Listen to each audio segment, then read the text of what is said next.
Happiest Moments Ever on Paternity Court. Desde confissões chorosas a resoluções emocionantes, estes casos recordam-nos a importância da família, do perdão e da procura de uma conclusão. Junte-se a nós enquanto mergulhamos nos momentos mais felizes de sempre no tribunal de paternidade, onde o amor, a verdade e os laços de parentesco prevalecem. O Sr. Thomas queria ter a certeza de que era o pai da sua filha de 15 meses, Hannah. Pediu ao tribunal um teste de ADN, algo que andava a tentar fazer há mais de um ano. Apesar de lhe ter sido ordenado que pagasse uma pensão de alimentos por ter assinado a certidão de nascimento, disse que o fez sem saber a verdade. A SIRA. Zachary disse que o Sr. Thomas era o pai da Hannah e queria que ele assumisse a responsabilidade pela sua família. A situação complicou-se porque se separaram por volta de julho. O Sr. Thomas não concordou com a cronologia que a SIRA. Zachary deu sobre quando a Hannah foi concebida. A SIRA. Zachary disse ao Sr. Thomas que estava grávida e mostrou-lhe provas como testes de gravidez e documentos médicos. Mas o Sr. Thomas não tinha a certeza e tinha dúvidas quanto à data. Pensou que talvez Hannah tivesse sido concebida em agosto, quando estavam a tentar resolver a relação. O tribunal ouviu a discussão e decidiu efetuar um teste de paternidade para resolver o problema. O tribunal disse ao Sr. Thomas e à SIRA. Zachary que fizessem o teste e aguardou os resultados. Depois de receberem os resultados do teste de ADN, o tribunal voltou a reunir-se. O anúncio dos resultados desencadeou explosões emocionais. O tribunal revelou que o Sr. Thomas era de facto confirmado como o pai biológico de Hannah, de 15 meses. A notícia foi recebida com um misto de alívio e alegria, refletindo as emoções intensas envolvidas no caso. A decisão do tribunal resolveu a disputa de paternidade e esclareceu tanto o Sr. Thomas como a SIRA. Zachary. O caso sublinhou a importância das provas científicas na resolução de questões de paternidade e destacou o impacto emocional que tais disputas podem ter nas famílias. O Sr. Brooks chegou ao tribunal determinado a estabelecer a sua ligação biológica com o filho de 18 anos da SIRA, Guley, o Sr. MacDonald. Apesar das contínuas sugestões dela em contrário, o Sr. Brooks estava decidido a provar a sua paternidade. A Sra. Guley tinha sido convocada para o tribunal de paternidade para resolver a incerteza em torno da paternidade do Sr. MacDonald. Ela admitiu ter sido infiel no passado, o que suscitou dúvidas quanto ao facto de o Sr. Brooks ser o pai. Ambas as partes procuravam respostas, especialmente depois de terem reencontrado recentemente o Sr. MacDonald, de quem a SRI. Guley tinha perdido a custódia quando ele tinha apenas 1 ano de idade. O Sr. Brooks acreditava firmemente na sua paternidade, recordando vivamente o dia do nascimento do Sr. MacDonald.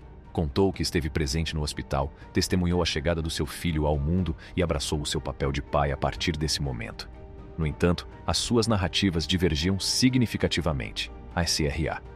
Guley reconheceu uma relação de 10 anos com o Sr. Brooks, mas esclareceu que não era uma relação de compromisso. Apesar da disponibilidade do Sr. Brooks para se envolver, ela sabia que havia outro potencial. O Sr. Fisher entrou na sala de audiências para esclarecer se a menina de que tinha tomado conta era biologicamente sua ou filha do homem com quem a sua noiva, Miss Doyle, o tinha traído. Manifestou dúvidas quanto ao facto de ser o pai de Sophia, de 2 meses, e lamentou ter assinado a sua certidão de nascimento sem ter a certeza absoluta. Miss Doyle admitiu o seu erro de ter traído Mr. Fisher, e reconheceu a possibilidade de ele não ser o pai de Sophia. Ela esperava que o Sr. Fisher viesse a ser o pai biológico, sublinhando o seu amor por ele e pela filha. O testemunho emocionado do Sr. Fisher levou os assistentes do tribunal às lágrimas. Ele confessou o seu profundo amor por Miss Doyle e Sophia, apesar de se sentir traído pelo engano. Contou o dia em que descobriram a gravidez e a alegria que sentiu inicialmente. Descreveu ter estado presente durante o nascimento de Sophia, acreditando que era o seu pai, e expressou a dor que sentiu ao saber a verdade. Admitiu que a situação o assombrava, mas que o seu amor por ambos o fazia continuar. Miss Doyle partilhou os seus remorsos pelas suas ações e a culpa que sentia por não ter confessado mais cedo. Reconheceu o seu erro e desejou poder desfazê-lo. Exprimiu como o peso da culpa a estava a corroer e apresentou as suas sinceras desculpas ao Sr. Fisher. Num momento comovente, o Sr. Fisher perdoou Miss Doyle e garantiu-lhe que ela não precisava de se sentir mais culpada. Declarou o seu amor por Sophia, independentemente dos resultados do teste de ADN, e reafirmou o seu compromisso com Miss Doyle como sua mulher. Finalmente, os resultados dos testes de ADN foram revelados na sala de audiências. O juiz revelou que o Sr. Fisher era de facto o pai biológico de Sofia, de 2 meses. A notícia foi recebida com alívio e felicidade, trazendo uma sensação de encerramento à montanha-russa emocional que o Sr. Fisher e a SRA Doyle tinham suportado. A decisão do tribunal solidificou os seus laços como família e pôs fim às suas dúvidas e incertezas. O casal esperava ansiosamente por um futuro positivo em conjunto, realçado pelo seu amor por Sofia e um pelo outro.